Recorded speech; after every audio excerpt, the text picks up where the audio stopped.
Hello, everyone. Welcome. I'm Margaret Ann, and I'm here to share with you again today, this time about empath, being an empath's guide to self care, but also how to deal with spirits and apparitions and other people's energy, especially other people's energy. So it takes practice and it takes a lot of self-awareness. You have to really be conscious. So let's define an empath. Take a look at these fun faces here. An empath is someone who feels the emotions of others. And so even though someone's not making the faces that you're seeing here on the screen, they might be feeling these emotions that you're seeing here. Happiness, sadness, kind of like an attitude, cutesy pootsy, pulling her hair out, wanting to scream, feeling like my brain is a little bit off, all kinds of feelings and emotions. There's so many different ways to interpret these cute photos. But, you know, whether you can see or experience their their face, you are still potentially feeling what they're feeling. So, one way to know if you're an empath, and you probably are, because I think everybody is, to be honest with you, is to answer this question. Are you perturbed and disturbed when you have to be around other people? Do you have a hard time discerning your feelings from those of others? Those are pretty common keys or reasons experience that you would experience. Uh, maybe you don't want to be around a lot of people or anybody. And that's okay sometimes. We do have to interact with others and be sociable. But there are times that you want to be able to say, nope, not today. Today's not the day. So being an empath is very common. But we just all have different degrees of sensitivity. And even from day to day, I personally believe that we are more sensitive one day more than another. And that's first to learn to honor that that's how you're feeling. This is what you experience. Um, I know I'm definitely an empath, and I would say the majority of the people that come into my store where I'm sitting now, I'm at the Crystal Garden, I'm in the Angel Room, which we've turned into a studio. Um, Most of the people that come into the Crystal Garden are well, anyway, a lot of them say, I'm an empath, I'm an empath. Sometimes they say, I'm an empath with a capital E. And yeah, we many people are. So that's also to know that you're not alone, is why I say this. So you feel emotions, and a lot of times people don't have to tell you what they're feeling. You sense it and you already know. They don't have to tell you anything. And there may be that you even might be sitting next to someone, all of a sudden you feel like you have a headache, and you're like, why am I feeling a headache? I didn't have it a second ago. And then the person next to you all of a sudden says out loud, oh, I have such a headache. And then you can say, okay, to yourself, that's not my headache, that's their headache. And then you can discern and separate the two energies by making a decision. That's not my headache, that's their headache. And take a deep breath, clear it out, and let it be. It's not yours, it's theirs. You may be, I know this is true for me. I can't watch a lot of programs that are on streaming or TV or things. I have to watch really mellow things that people are nice to each other. Like this third sentence here, you feel extremely sensitive to violence, gore, and cruelty. And that is definitely a truth for me. I watch programs that are for the very young at heart. Um, a lot of you, me as well, can feel feel energy physically. You can physically feel like that shift in vibration, a shift in energy. You can like it's palpable to feel the energy of another person that may be across the room, but you can pick it up and you can feel it. And that is part of being an empath. You might have a range of emotions. So that's something that we want to get a handle on, anybody who's experiencing this, because you don't want to have to go through major ups and downs and all these emotional challenges. It's to acknowledge and recognize, this is not my stuff, or this is not necessarily what I want in my life. A lot of what we experience, we have to decide, make a decision. Nope, I'm not going to accept this. And it's a matter of being comfortable with setting boundaries. And you may not even have to say anything. It's just that you decide, I'm not going to be in that space or set myself up to be around certain situations and certain people. That's the way it is sometimes. Another way of knowing if you are an empath, and these are all many different ways, and you probably already know you are, but this is just to refresh or to get clearer, is you are a prophetic dreamer. You might, that doesn't mean necessarily that you know exactly what's going to happen and when it's going to happen, but maybe more of you wake up knowing. You have a knowing, you know the answers, you know what to do, when to do it, how to do it, and that's part of being prophetic. And another way of recognizing sensitivity and how you are sensitive to others is you're just not okay in large crowds. It's just really uncomfortable. You don't want to do it, and you don't have to do it. You just decide that that's not where you're going to go and where you're going to be, because that's too many vibrations all in the same place. I know for me, I have no problem with flying. I just don't like to be in a lot of people's energy fields all at one time. And that's a lot of people in a small confined space in the air. So there are different ways that you can just discern what's okay for you and what's not. And there's a way to prepare for it. So we're going to get into that too. So you are highly intuitive. Did you know that? You're very intuitive. And so is everyone else. Everyone is intuitive. Just some of us recognize it and embrace it and utilize it and hone that skill. And some don't necessarily acknowledge it or notice it. It's up to you. You are the one to decide how you're going to work with your intuitive energies. So some ways that you know if you're intuitive, if you know that things that happen, things that are going to happen before they actually happen. That's one way. Um, Another thing that is not necessarily, but somewhat has to do with intuition is people want to share like really personal stuff that they've never told anyone else or rarely want to speak about, but they are telling you. And that's because they also can feel that you will empathize with them, and they are comfortable to share because you're not going to necessarily more than likely judge because you can understand where they're coming from. And as I already said, you have emotional reactions to movies, music, books. I've said it in a different way. You just can't necessarily digest or be comfortable with intense uh, violence or where people are being mean to each other, anything that's negative. And if that's the case, then don't read the book, don't watch that program, don't look at that movie, don't listen to that music. Because everything we interact with, everything that we focus our awareness on, creates our reality. And as you get to know yourself, and that's what this really is about, is to know thyself. Know yourself, and as you get to know yourself, then you know what you do and don't want in your space, what you do and don't want in your energy field. That doesn't mean that you have to isolate, although right now we kind of have to isolate because we're still in the middle of a pandemic. But this is a good opportunity, actually. We can take this as an opportunity to get to know yourself. And you know what? I'm gonna recommend that if you haven't already delved into Chakra Awakening, my book, which is an award-winning book, and very good.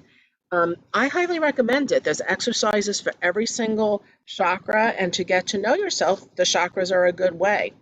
So if it's not my book, then find something that's going to help you to develop your own understanding of yourself and how you can improve yourself mentally, physically, spiritually, emotionally, develop your personal vibration. And it helps, to help you to discern what's okay for you and what's not okay for you. So another way to tell if you're an empath is that you want to be a healer, or you already are a healer, or you're working toward practicing being a healer. And there's different ways of being a healer. Sometimes it's a matter of being a good listener. Sometimes it's someone who is a massage therapist, or someone who is into working with people on an emotional level. There's so many different aspects of healing, and it's a very broad stroke, that word being a healer. Um, so the thing to do that I want to bring to awareness is to decide how you're going to work with your uh, empathic skills, because it could be a skill or it could be a curse, kind of, depending on how you approach it.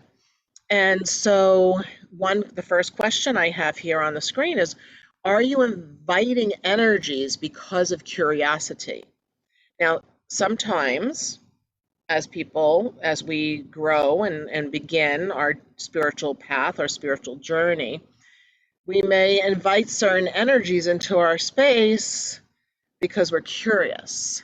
But I highly recommend that you very careful with that, so that you can be safe and sound. And sound being sound of mind, sound of body, sound of emotions, being balanced and not having outside energies in your space. If you're already empathic, which most of us are, and we invite energies that we're not really clear what they are into our energy field, that can create some havoc in your life. And if you are finding that you have a lot of havoc or chaos in your life, then we want to work toward clearing that out and maybe change certain behaviors.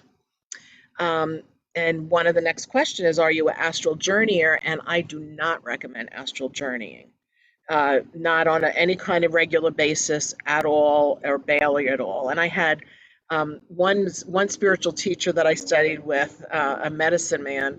I liked this explanation he had for astral journeying. He said, "Do you go and hang out at the airport?"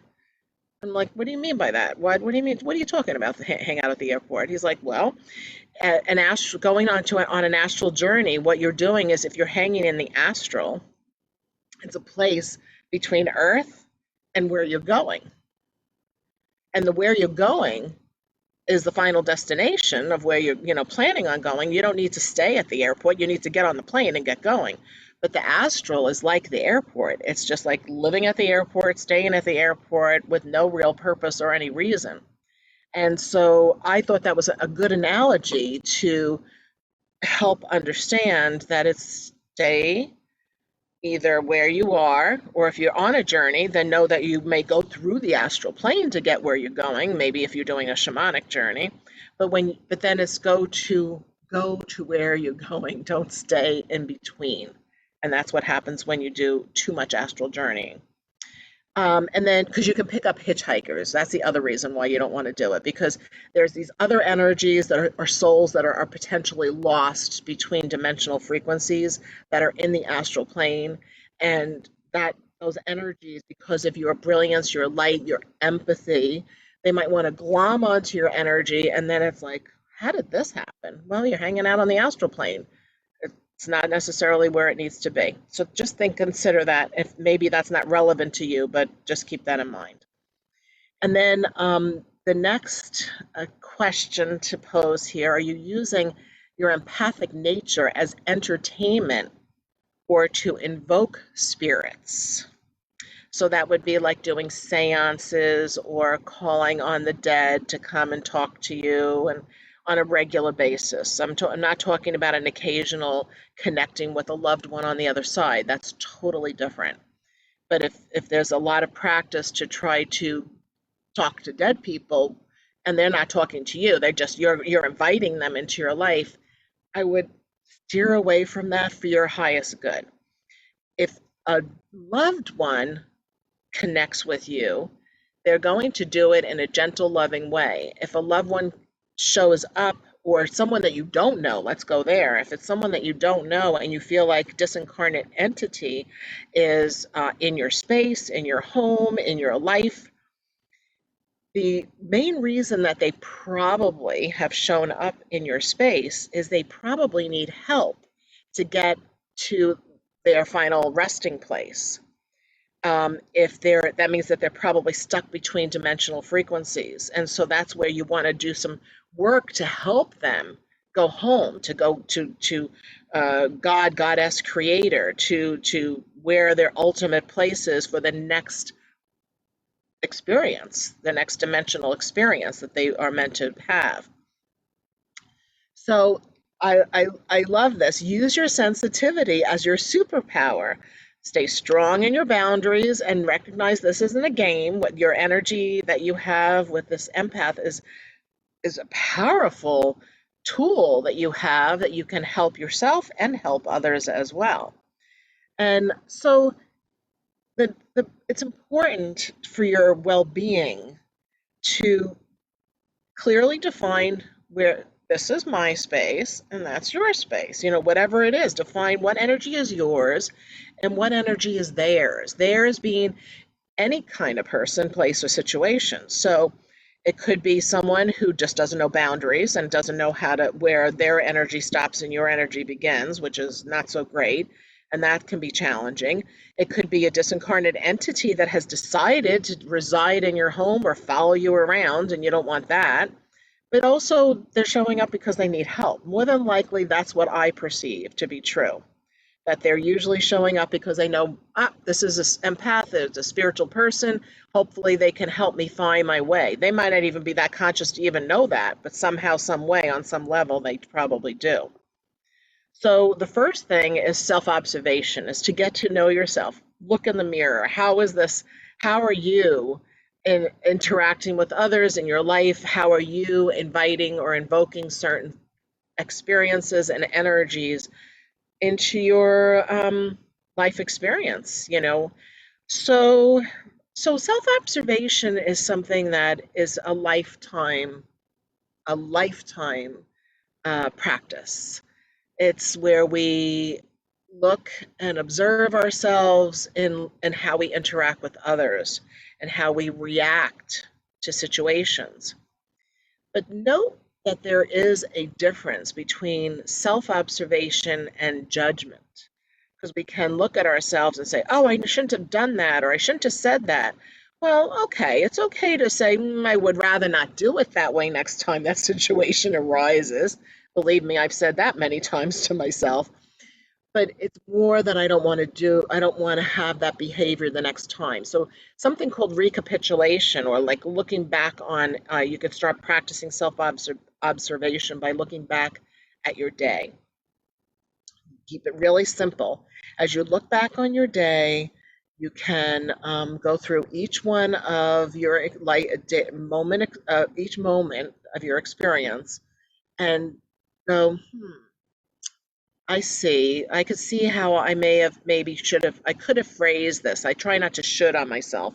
I just say I could perhaps phrase that sentence, the way that I responded to that person, a little differently. Maybe even do somewhat, what is it called? Scripting, you know, script a different way. So uh, instead of maybe telling someone how they should be, don't should on others, but to more change the vibration to how you personally are going to handle a situation. I'm trying to think of a very specific example to explain myself a little bit better, but nothing's coming to mind in the moment, so I'll move on here.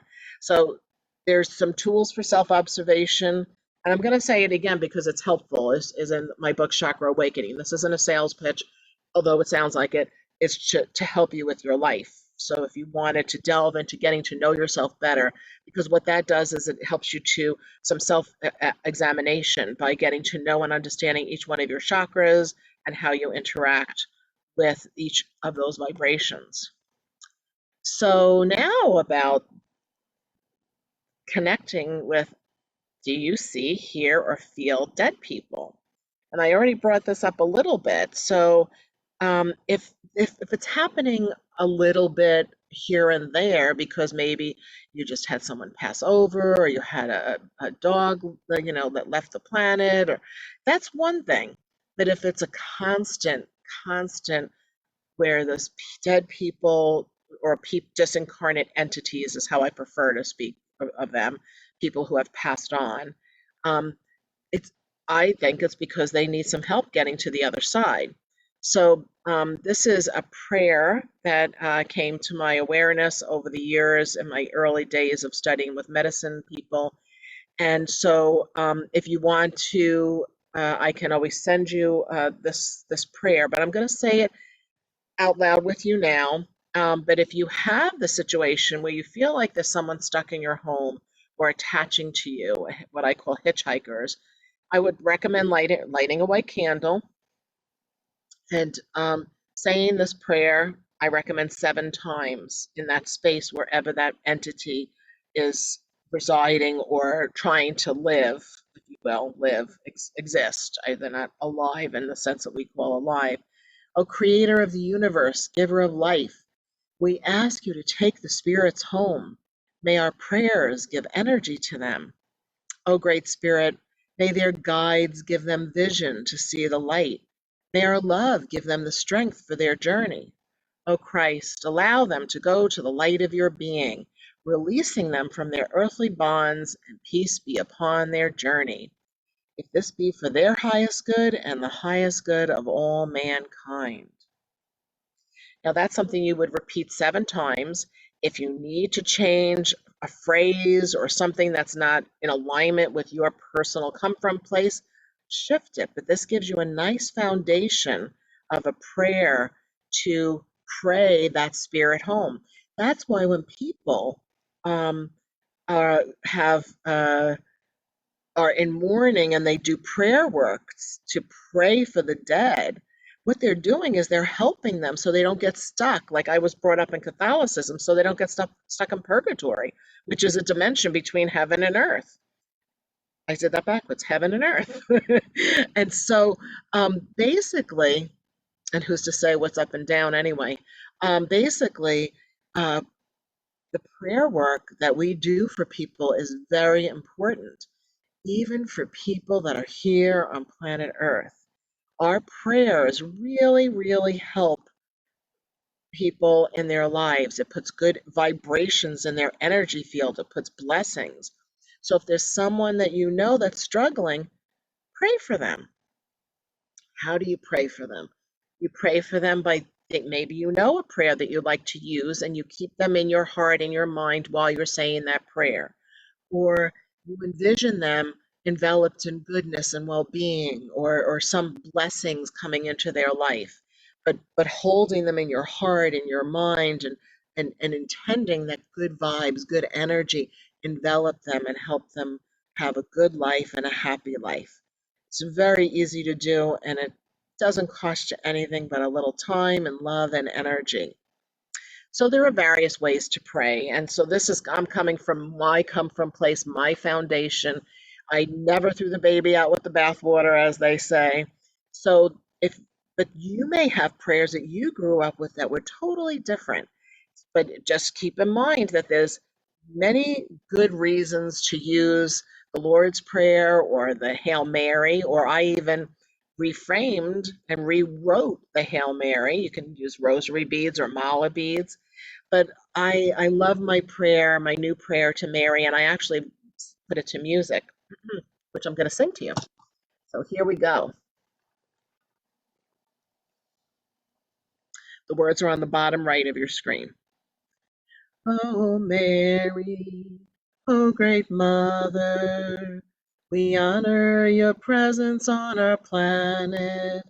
Oh, Mary, oh, great mother, we honor the Christ within you. Guide all people of our world. Help us to hear your guidance. Open our hearts to your love. Show us the way forever.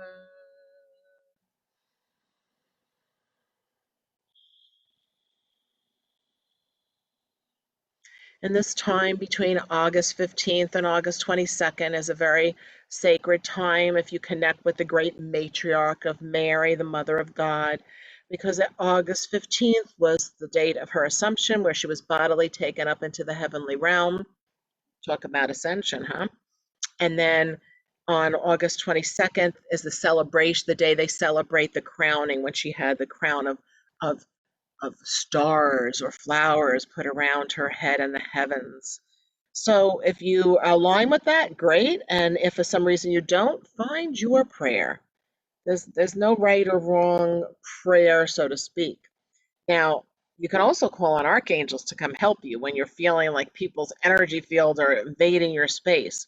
So whether or not you use the sprays, I put the sprays on my PowerPoint here because I think they're powerful and helpful. But you can just call on the archangels and ask them to help you. It's as simple as that. Archangel Michael is really great for protection and for justice, and that the right thing is always done. Archangel Raphael for healing.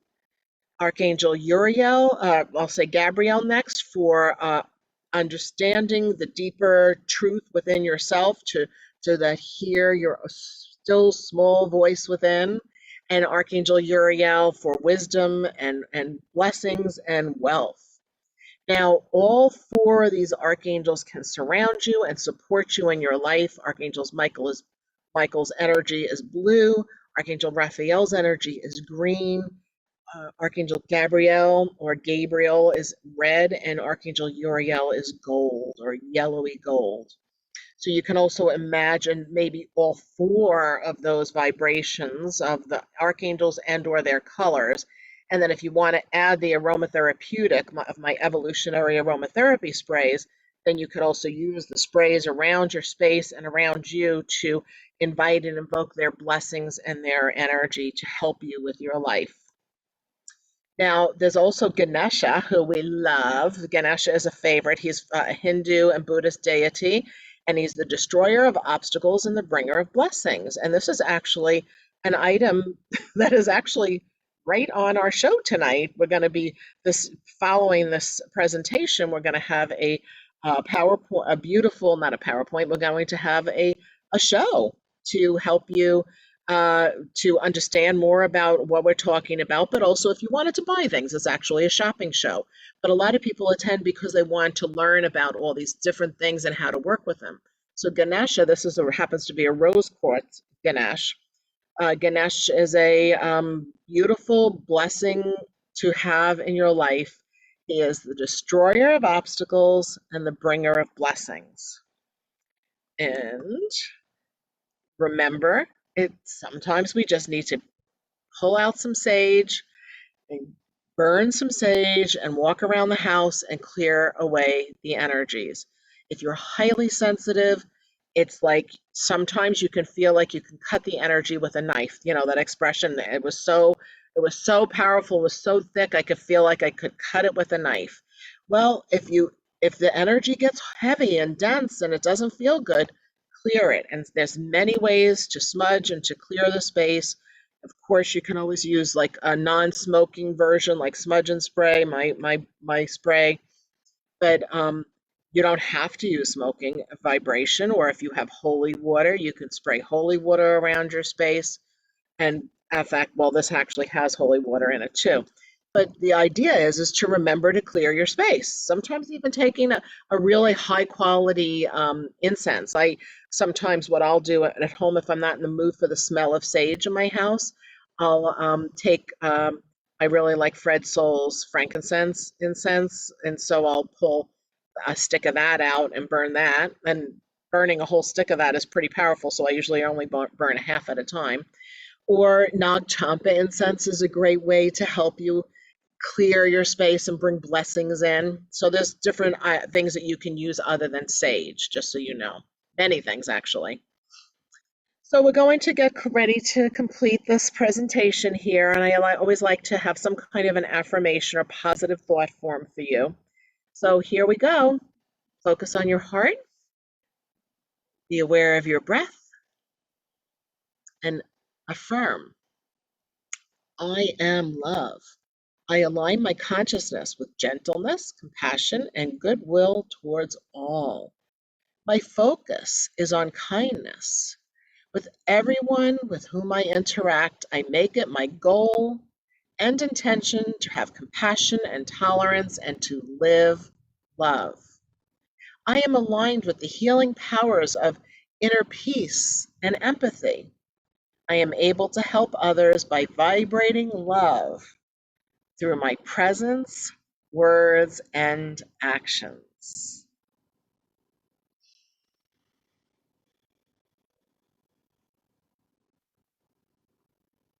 So I just want to say that you can remember very easily to imagine yourself standing at the edge of the ocean by the shore and the waves crashing up against your feet gently.